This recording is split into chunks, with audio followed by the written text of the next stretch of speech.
আল্লাহর হাবিবের রওজা শরীফ দেখে আমি সহ্য করতে পারি না রে আবু বকর, বিদায় দাও, আমি চলে যাব।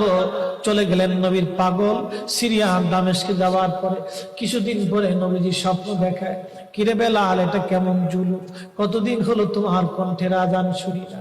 বেলাল রে, তোর কি মন চায় না আমি নবীর জিয়ারতে আসতে? বেলাল আয়, আমি নবীর জিয়ারতে আয় রে বেলাল আয়, কতদিন হলো তোমার কণ্ঠের আজান শুনি না। স্বপ্ন যখন নবীজি দেখাইছে, এ মুসলমান, হযরতে বেলাল সুদূর সিরিয়ার দামেস্ক থেকে পাগলের মতো দৌড়াইলেন, পাগলের মতো ছুটে আসলেন। যখন মদিনাতে আসলেন তখন তাহাজ্জুদের সময় চলতেছিল।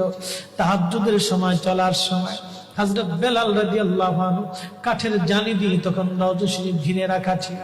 ওই জালির পাশে বসে বসে জালির সঙ্গে মাথা ঠেকাইয়া নবীর পাগল বসে বসে গুনগুন গুনগুন করে কাঁদে আর বলে, হুজুর, আপনি আসতে বলেছিলেন, গোলাম এসে হাজির হয়েছে।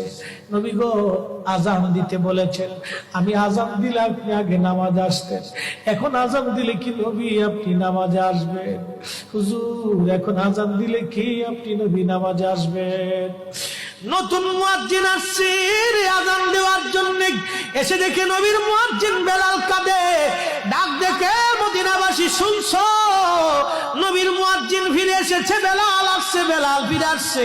এই কথা শোনার পরে সব সাহাবী ঘর থেকে বের হয়ে দৌড়ায় এসে দেখে বেলাল কাঁদে।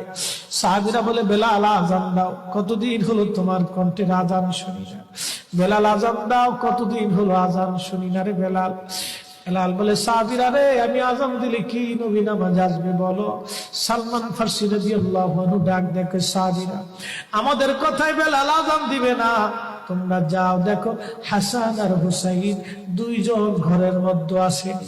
ইমাম হাসান হুসেন রাদিয়াল্লাহু আনহুমা যদি বলে তাহলে বেলাল অবশ্যই আজান দিবে। সালমান ফারসির পরামর্শে সাহাবীরা দৌড়ায় গেলেন।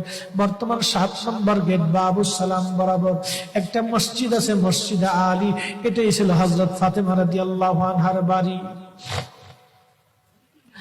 এই বাড়িতে দৌড়ে যাওয়ার পরে ইমাম হাসান হুসেইন রাদিয়াল্লাহু আনহুমা দুইজনকে নিয়ে আসা হলো। দুইজনকে নিয়ে আসার পরে হযরত ইমাম হাসানকে দেখতে আমার নবীর মতো দেখা যাইতো, চেহারাটা রাসূল করিমের চেহারার মতো ছিল।